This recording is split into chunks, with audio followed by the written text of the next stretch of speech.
Sam's Club will get your family ready to go back to school and get back to routine. You can't miss out on these incredible savings.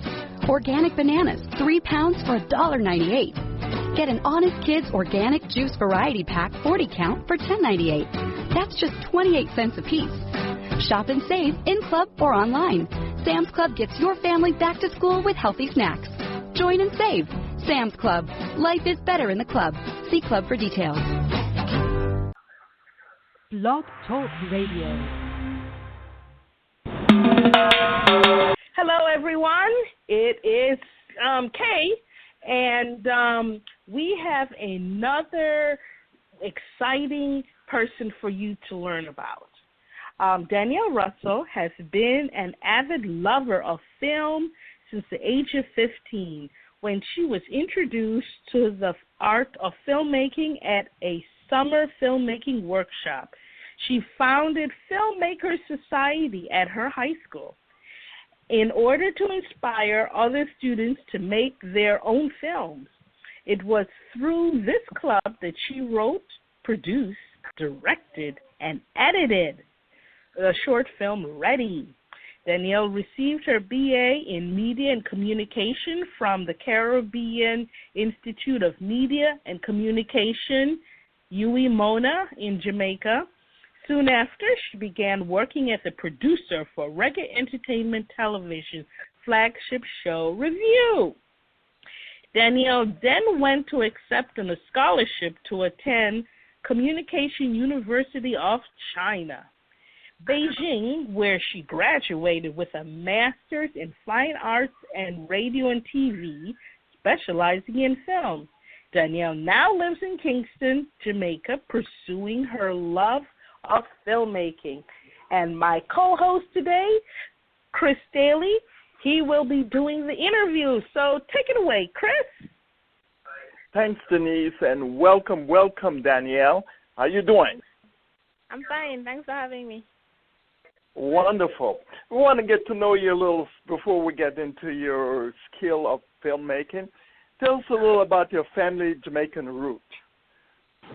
Okay.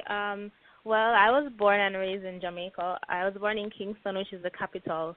But when I was about 4, I moved to Manchester and lived with my grandparents and my aunt there for a while. And then I'd moved back to Kingston. So I spent most of my life in Kingston, but I have a love for the country areas of Jamaica because I just think it's so beautiful. You know, it's so mountainous, and my ultimate goal is to live in the country area when I, get older. Even though most people try to run away from it, but yeah. Okay, I'm with you. That's you want to leave the lushness of our landscape and live in a concrete jungle. So that's really great. Yeah. So you went to you got this bug for film at the age of 15. What kind of precipitated that? Well, when I was younger, I never really, I've heard stories of people saying that they've always loved film and they've been fascinated with it. That isn't my story. The earliest memory I have is when I used to live with my grandmother. She would rent all these movies for me, like Thomas, the Cat, and The Love Story, those classics. So that's as far back as I can remember. But then when I was 15, during one summer holiday, my cousin Tanya Davies, she studied screenwriting, and she decided to put on a workshop in Jamaica, a 6-week filmmaking workshop. So it was kind of, for me, it was kind of just like a summer activity. But I went to the filmmaking workshop, and she taught us all about screenwriting and directing and editing and production, and it was just a whole world I had never really thought about before. And I kind of fell in love with it. I actually fell in love with the sound aspects of film, like recording the sound and ensuring levels are right and editing the sound. So I fell in love with that aspect of it really. So I really wanted to get into sound and sound design, and Foley, that kind of thing. But it kind of ended up that I ended up in full-blown film production. So that's what really started it, that I realized it was a world I had never really known about before. And in my pursuit to become, to get into sound, I kind of just ended up right back at film in the first place. Okay. Yeah. So there was no film school in Jamaica when I went to university. When I went to UWI, so I went to Karimak and did radio production because that was the closest thing I could study, which had anything to do with sound. So it was actually radio journalism. And I'm not really into journalism, news journalism really. I like it, but it's not my passion. So when I got the opportunity to go to China and study, I wanted to study sound production. They only had film production. And I was like, okay, I like this, because I love telling stories. So, with just sound, I kind of have to be working with other people. But if I incorporated the visual aspects of it, I'd be able to tell my own stories as well. And so that's kind of how I got into film, really, with this love for storytelling. Yeah. That's wonderful. But at age 15, when you got that first bug bite, you went and you started in your high school a group to do this stuff. Tell us a little about that, and we want to inspire some young person who may get the same bug like you did, what they can do even at that early age of 15. Okay. Well, at that age, I didn't have any equipment. I didn't have any edits. I didn't know much about editing. So what I did was my cousin, she helped me to, get access to cameras. I would say as a young person, just kind of, you'd be surprised what kind of resources you have access to. You just have to ask. So I wanted to continue filmmaking. I had no idea how to do that. My sister, she suggested that why don't I form a group of persons, a support group, because, film is not, you can do it solitary if you're really determined, but I really wouldn't advise that. So she suggested, get a group of persons who have the same interest as you and do that through a school club. So I did that. I went to my principal, told her what I wanted to do. It was about 1 year of, paperwork, but I managed to do it, and I'm really glad I did, because just by reaching out and saying, hey, I'm interested in film, are you? I found a couple of people who were also interested, and it was through this group that I got my crew members together to make my first short film ready. So for young persons, I would say just tell people your interest, and you'd be surprised who is willing to help you, and also what they're willing to help you with. So somebody might have a camera you don't even know about. They'd be willing to lend you. They're probably willing to shoot it for you. Somebody probably has a location. They're like, yeah, come and shoot a movie in my house, or in my garden, or wherever. So I would say just talk to people about it. Let them know what you want to do, and I'm sure they'll be willing to help. That's wonderful. Let's give a shout out to your school. What high school gave you that kind of empowerment? Oh, I went to Campion College in Kingston. Okay. All right. Yeah. Yay for Campion College. That's wonderful. Campion, the best high school in Jamaica. All right. I know you did. Yeah. So, yeah, you had I heard several people that really motivated you along with your school. It was your cousin and your sister. Were there any other people that played a major role in inspiring you to go in this direction? Yeah, my parents, pretty much whatever I wanted to do, they'd support me 100%. Okay. For example, when I had to do when I shot my first short film, they would give me transportation, and they'd help me with the budget for it, to provide food. and they've always just been really interested in everything I've done. So every time I edit something, they're like, let me see what you've done, and attend all my events. Additionally, I would say my friends, because when I did the workshop and we had a premiere of our short film, I invited some of my friends and they came. Gabrielle Ward came, Laurie Kim Morris, Darren King, they all came, and they were super interested in it. Also, when I had the club, a lot of them would many of my friends they'd come and help out, and they'd try and help me raise money. So like Ninin U, Tristan Alain, Adrian Campbell, they would all help. Additionally, I would say, so that was back then. Even an actress for my short film, she was like a professional actress, Karen Harriott. She was a professional actress, and I just approached her and asked her, like, hey, can you be my short film? Like, I wasn't able to pay her anything, and she agreed, and I was really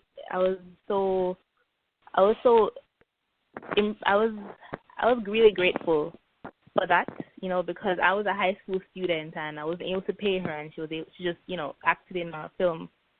So that as well. Also, now there's like a group of filmmakers now called JASTA.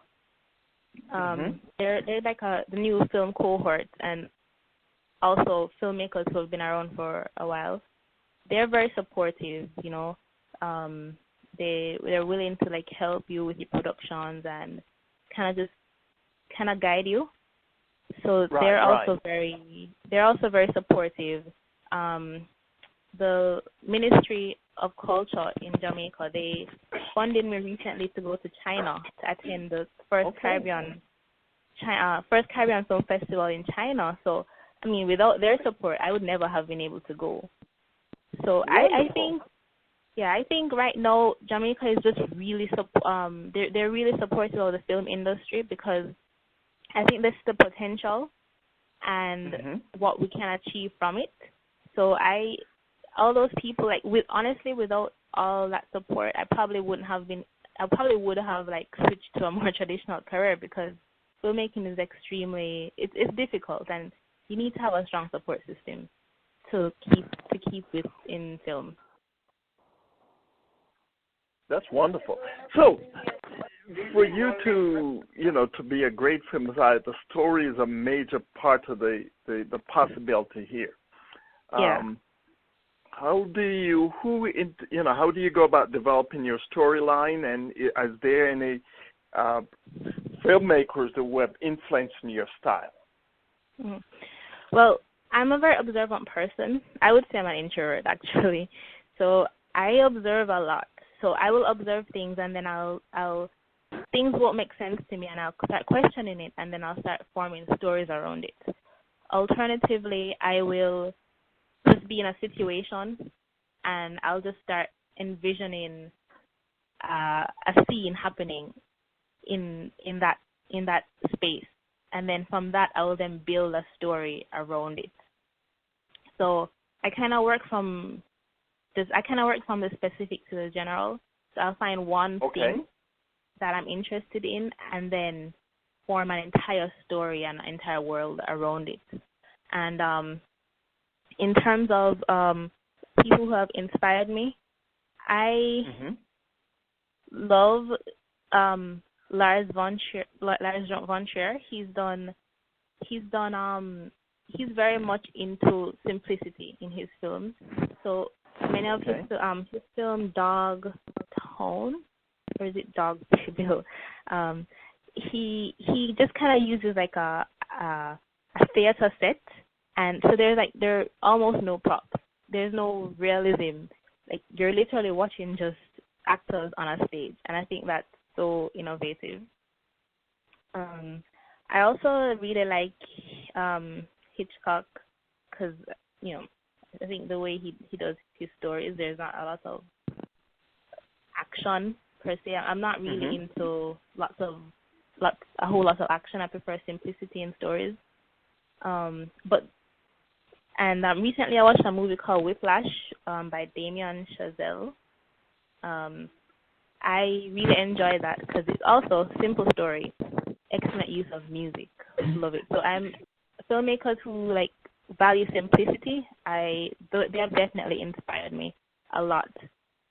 Also, for my film, The Bakers of Oriental Gardens, I drew inspiration from Murder Ball, this documentary about the paraplegic U.S. team that was done by Henry Alex Rubin and Dana Adam Shapiro, as well as I was definitely inspired by the Chinese style of documentary filmmaking, where it's kind of just like a fly on the wall. You can't just put your camera there and you kind of just let it run, and whatever story unfolds, that's the story. So I have to say, I was definitely inspired by that form of filmmaking, and I did utilize it a lot when I was making my own documentary. Let's talk a little about the philosophy of filmmaking and the impact that it can make. A lot of filmmakers like to do it, and I'm pretty sure part of why Jamaica is so supportive of you is that the images, when we can control our images and the way we're portrayed, we are much more in control of our destiny because the media is so powerful. Give us your philosophy of how, when you think about filmmaking and its impact on society in general, what's that like for you? That's kind of a tough question. Well, as I had mentioned before, I love storytelling, and I think there are infinite stories in the world.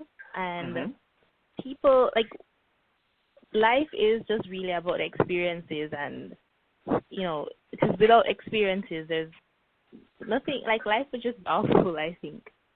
So, the importance of telling stories as a filmmaker is to kind of just allow others to experience what they're not able to experience, to kind of take them away, you know, from reality a bit.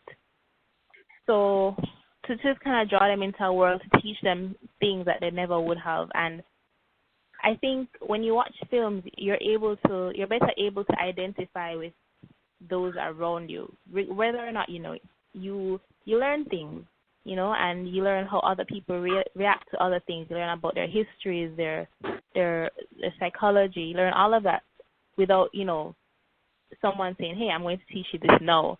So by watching movies, I think it helps you to relate to others on it helps you to better relate to others, so you can understand people more, and you can understand more people, more different types of people better, as opposed to, you know, you just staying in your country, or even if you were to travel all over the world, you can't travel everywhere in the world, but you can watch tons of movies from lots of different places in a short span of time. So movies definitely, I guess, open your eyes to what is out there, what things you didn't even know were there in the first place. Right. It's an efficient ways of transporting your culture and other people's culture, and to broaden your perspective on living, it seems. Yeah. All right. Well, let's talk a little about your film, The Baker of Oriental Gardens. What inspired you to make this movie? The Bakers, what inspired me was, as I said, I like to observe. So I was observing. I lived in China for 4 years, and I had to take the subway a lot and walk around a lot, and I would just observe, you know, and I noticed that I didn't really see many. Everyone I saw was mostly able-bodied. I hardly ever saw anyone that was disabled. And I started to think, okay, that cannot be possible, because, I mean, they must have disabled persons. So I started to wonder. Well, I did see a few, you know, they were, like, on the streets and were begging, and I was thinking to myself, like, I know in Jamaica and elsewhere, they're able-bodied persons. They work, you know, they have families, they have lives, you know, lead fulfilling lives. I want to find persons who are disabled, who are in China, who are leading this kind of life. So I set out to to see if I could find some persons who fit this description, and I did. I found them at the Bread of Life Bakery in Hebei. That's a province right beside Beijing. And I had when I started making the film, I had no preconceived notions about what I expected to find. I just really wanted to get to know them and get to know their story and to really find out what is life like as a disabled person in China. And so that's where the idea of it just kind of, blossomed from there. Wow, that's right. So what would you say for folks who are eager after we tell them about this, what takeaway message you really want to deliver apart from just a documentary style information? Oh, okay. Well, my aim with the documentary was to just show that regardless of anyone's situation, they're in charge of their own future. And as long as you give people a chance, they're extremely capable of being in charge of their own future. And the movie Murder Ball definitely inspired me, because I think they were trying to go for a similar message. But on a deeper level, though, something which I think I wasn't really going for, but which through living with them through living at the bakery for 4 months, something I think which came out in my film was how the similarities that I shared with the women of the bakery, in terms of the fact that we both were kind of we had a bit more difficult time integrating into Chinese society. So I think, it's in addition to, being in charge of your own situation, it's also you can find similarities and you can connect with people in ways you didn't know were possible. Well, you had the fortune of spending 4 years within the Chinese culture. What's the most surprising thing you learned about the culture in that 4 years frame? Well, okay. Well, the thing with that question is that because I lived there for 4 years, everything now seems normal to me. So yeah. So there, initially when I went, when I went initially, I was really shocked at how modern China was, because all I had watched all I knew about China was, stories I had read or movies I had watched on TV, and all of them were kind of set in the more rural parts of China. I watched the Olympics, the Beijing Olympics, and I was extremely impressed, but that didn't really show much of the daily life in China. So when I went to China and saw like how modern they were and how I didn't expect them to be so into consumerism. I think that's what kind of got to me when I initially got there, like how many things you could buy, and like it was just an abundance of things you could buy. You could buy, just like shop constantly, just shop till you drop. And actually, me and all of my friends, when we went there for the first semester, we ended up spending a whole lot of money, because you can just literally just like buy almost everything, and it's reasonable. The cost is reasonable. It's not super expensive. They do have a range of things from really affordable to really expensive, but it's up to you. And because we weren't used to the exchange rates at the time, we just ended up just spending. So, yeah, I think that surprised like how much, because I was used to China being like more of a traditional culture. Yeah. Right. You were immersed in this culture with a pretty demanding language. Tell us a little about. I hear you do speak Chinese.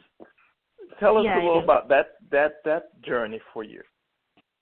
Okay, well, I studied Chinese for 2 years. When I just went there, I studied for 2 years because I was supposed to do my master's in the Chinese language originally. In the end, I just did it in English. But I studied it for 2 years. I went to language class. I went every day, Monday to Friday, from 8 a.m. to 12 p.m.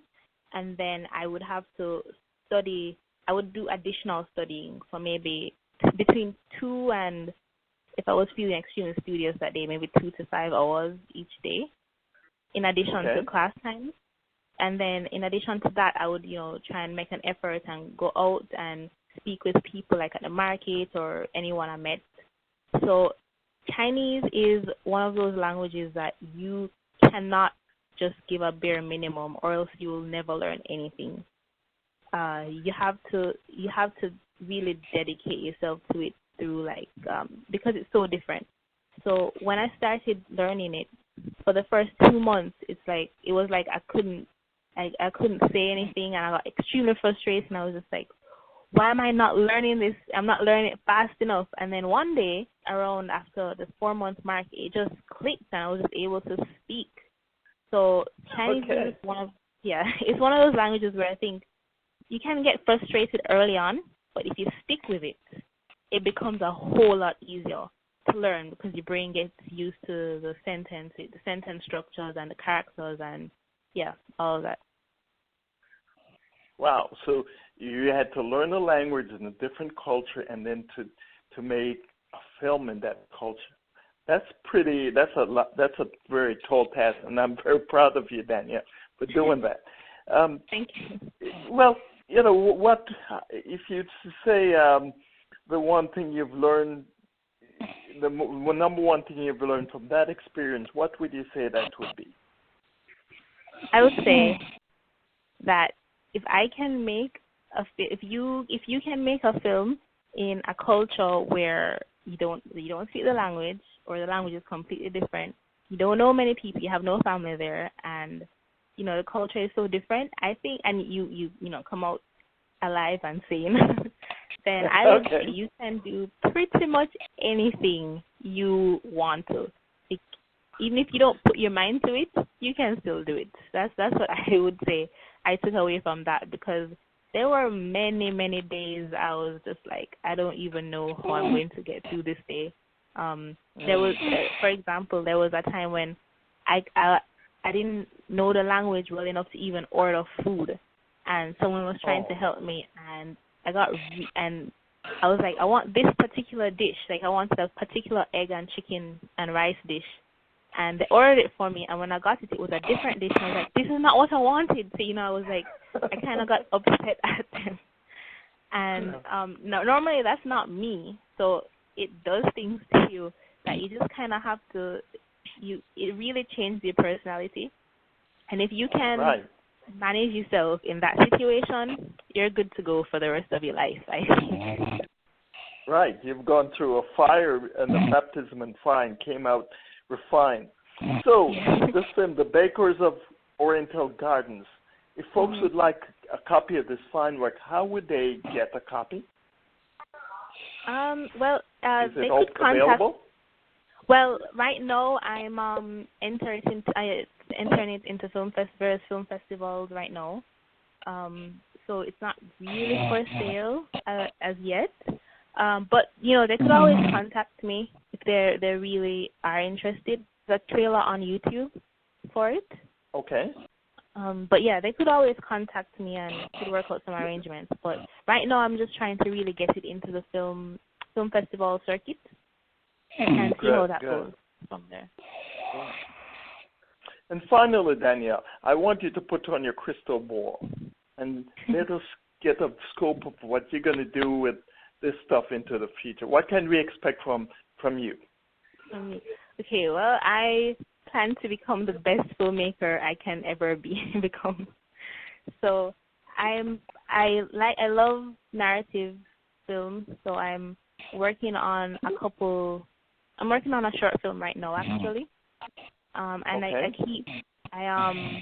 plan to keep writing films, initially short films until I get the hang of it, and it is my dream to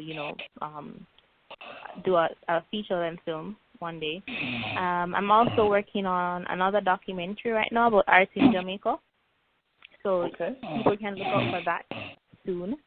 Apart from that, I'm just looking to see how many film festivals I can participate in. I want to just keep my film education up. So I really want to make a difference in film in Jamaica. So I plan to just keep making films, and I hope to do some films which are not atypical of what you'd see in theaters, but something that is it's something brand new and unique. Right? Yeah. Huh? Yeah. So to learn about Jamaican diaspora, visit JamaicanDiaspora.com. To learn about Chris Daly, visit DigitalToGrowMedia.com. And to learn about Danielle Russell, visit DanielleRussellFilmArts.com. We really appreciate spending some time with you. Bye now. Thank you. Bye.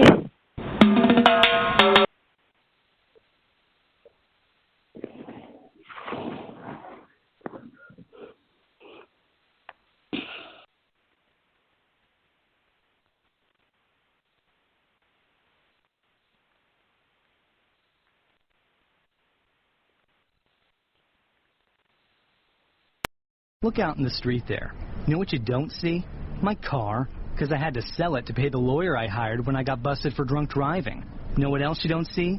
My girlfriend, who decided that a guy with no car and no license and no money was no fun. And hey, you know what else you don't see? You don't see me leaving for work in the morning, because I missed so much time with court and everything that I got fired. Drive sober or get pulled over. Paid for by the National Highway Traffic Safety Administration. Fashion Emergency Hotline. Help. I've got a hot date tonight, and I need to look amazing. Just go to Old Navy. Old Navy? Yep, Old Navy's new Rockstar jeans have built-in sculpt to make your bod look va-va-voom. Tell me more. Right now, all jeans are on sale up to 50% off, including kids' jeans and new men's jeans with built-in flags. 50% off? That's right. I think you and your jeans will be very happy together. Jeans that sculpt at an incredible price? I think I'm in love. Thanks. Don't thank me. Thank Old Navy. Valid 8/11 to 8/24. Select styles only.